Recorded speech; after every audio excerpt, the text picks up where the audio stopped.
खबरों की वही तस्वीर, बिना बदले बिना डरे, जज्बा सच का लिए, सच दिखाते हैं आपके जरूरत की खबर। बाबा बागेश्वर धाम पंडित धीरेन्द्र शास्त्री जी महाराज दिल्ली में हनुमान कथा सुनाने आ रहे हैं। दरअसल उत्तर पूर्वी दिल्ली की गोंडा विधानसभा स्थित चौथा पुस्ता करतारनगर यमुना खादर में पहली बार 1 फरवरी 2024 से लेकर 3 फरवरी 2024 तक राम भक्त श्री हनुमंत लाल की कथा राम भक्तों को सुनाने आ रहे हैं। कथा का आयोजन उत्तर पूर्वी दिल्ली के लोकप्रिय सांसद मनोज तिवारी के जन्मदिवस के उपलक्ष्य में रखा गया है। उसी को ध्यान में रखते हुए आज उत्तर पूर्वी दिल्ली के सांसद मनोज तिवारी यमुना खादर चौथा पुस्ता करतारनगर में अधिकारियों के साथ कथा स्थल का निरीक्षण करने पहुंचे। बाबा बागेश्वर धाम पंडित धीरेन्द्र शास्त्री जी महाराज द्वारा जहां भव्य कथा होगी, उस स्थल का निरीक्षण करने मनोज तिवारी के साथ डीडीए के अधिकारी, दिल्ली नगर निगम के अधिकारी, नेशनल हाईवे के अधिकारी, दिल्ली पुलिस के अधिकारी, भाजपा जिले के दोनों जिला अध्यक्ष, निगम पार्षद एवं अन्य अधिकारी और नेतागण कार्यक्रम स्थल का जायजा करने पहुंचे। आप तस्वीरों के माध्यम से देख सकते हैं कि सांसद मनोज तिवारी कथा स्थल का निरीक्षण कर रहे हैं कि किस प्रकार से कहां पर क्या कुछ इंतजामात किए जाएंगे। साथ ही साथ सुरक्षा दृष्टि में भी कड़े इंतजामात किए जाएंगे। सैकड़ों CCTV, volunteers, civil defence, Delhi police, traffic police के साथ भारतीय जनता पार्टी कार्यकर्ताओं द्वारा व्यवस्था को बनाने का काम किया जाएगा। बाबा बागेश्वर धाम धीरेन्द्र शास्त्री जी महाराज द्वारा कथा रसपान करने वाले लाखों की संख्या में राम भक्त पहुँचते हैं। उनकी व्यवस्था को देखते हुए वहां पर विश्राम घर, टॉयलेट एवं खान पान की सुविधाओं का विशेष ध्यान रखा जाएगा। वहीं मीडिया से बात करते हुए सांसद मनोज तिवारी ने बताया कि हमारी लोकसभा के लोगों का काफ़ी मन था कि उनके क्षेत्र में भी बाबा बागेश्वर धाम धीरेन्द्र शास्त्री जी महाराज कथा सुनाएं, क्योंकि अन्य क्षेत्रों में बाबा बागेश्वर धाम की कथा सुनने जाते हैं तो कभी बाबा के दर्शन नहीं हो पाते, तो कभी कथा पंडाल में इतनी भीड़ होती है कि जिसके कारण निराश होकर उन्हें लौटना पड़ता है। लेकिन इस बार उत्तर पूर्वी लोकसभा में पहली बार बाबा बागेश्वर धाम कथा सुनाने आएंगे, जिससे कि उनके घर के नज़दीक ही बाबा बागेश्वर धाम पंडित धीरेन्द्र शास्त्री जी का आशीर्वाद उनको प्राप्त हो सके। साथ ही साथ बाबा बागेश्वर धाम के गुरुजी कथा वाचन करने के साथ रहेंगे और यमुना नदी को किस तरीके से स्वच्छ एवं अविरल बनाना है, इसको लेकर भी चर्चा की जाएगी। तेज भारत समाचार के माध्यम से सांसद मनोज तिवारी ने उत्तर पूर्वी लोकसभा के समस्त राम भक्तों को निमंत्रण देते हुए कथा में आने का आग्रह किया है और क्या कुछ खास होने वाला है इस कथा को लेकर आप संपूर्ण जानकारी खुद सुनिए सांसद मनोज तिवारी की जुबानी।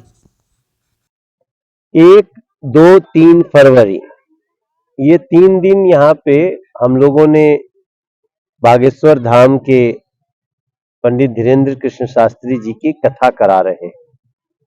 हमारे क्षेत्र के लोगों का बहुत दिनों से मन था और हमारी लोकसभा में अभी तक उनका ऑफिशियली आना नहीं हुआ है, कथा नहीं हुई है।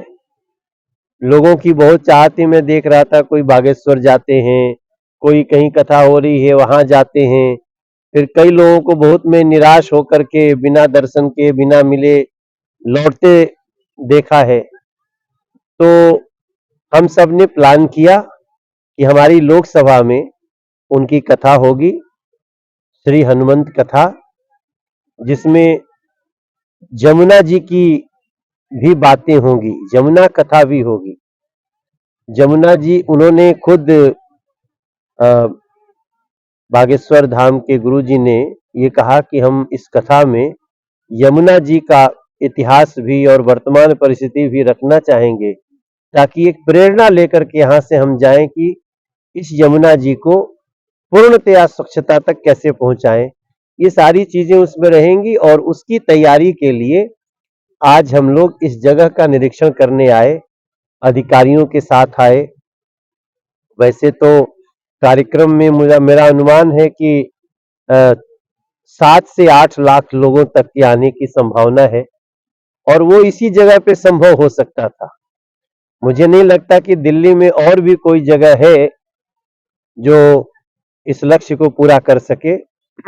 भविष्य में इस जगह का भी बहुत डेवलपमेंट होना है। लेकिन उसके पहले एक प्रकार का भूमि पूजन भी है, क्योंकि इस जगह में जितने बच्चे खेलते हैं उन लोगों को ये खेलने की जगह और भी अच्छी मिले। और कई लोग देखते हो यहाँ पे, हालांकि कुछ लैंड है जहाँ ऐसा बताया जाता है कि वहाँ लोग अपनी क्रिकेट की वगैरह प्रैक्टिस करते हैं, लेकिन बाकी सबका भी डेवलपमेंट होना चाहिए। तो उसका भी एक शुभारंभ मान लीजिए, जो 1, 2, 3 फरवरी, मेरा सौभाग्य है कि 1 फरवरी मेरा जन्मदिन होता है, तो इस नाते भी गुरुजी ने वही समय दे दिया। हम नहीं कह रहे, तो बोले नहीं नहीं, हम तो फिर 1 फरवरी से ही करेंगे। तो एक तो हम आप सबके मार्फत सबको निमंत्रण भी देते हैं, और आज हम लोगों ने उस जगह का मुआयना करके आगे की तैयारियां शुरू कर। हाँ, तो इससे तो बहुत छोटे छोटे जगह में उनका कार्यक्रम हुआ, जहां 3-4 लाख लोग आ गए। तो यहाँ पे तो घनी आबादी के तरफ उनकी कथा का मुख होगा, और इस जगह में हम पूरी सुरक्षा का बंदोबस्त रखेंगे, किसी को असुविधा न हो इसका भी ध्यान रखा जाएगा। और जो लोग यहाँ पे आएंगे उनके आने जाने बैठने, कुछ लोग रात्रि को अगर ठहर जाते हैं, क्योंकि अक्सर हमने देखा है कि कई लोग कथा सुनने आते हैं तो वो दूर से आते हैं, तो उनके लिए कहीं और न जाना पड़े, तो हम कंबल दरी यहीं देंगे ताकि वो लोग यहाँ निवास भी कर, मतलब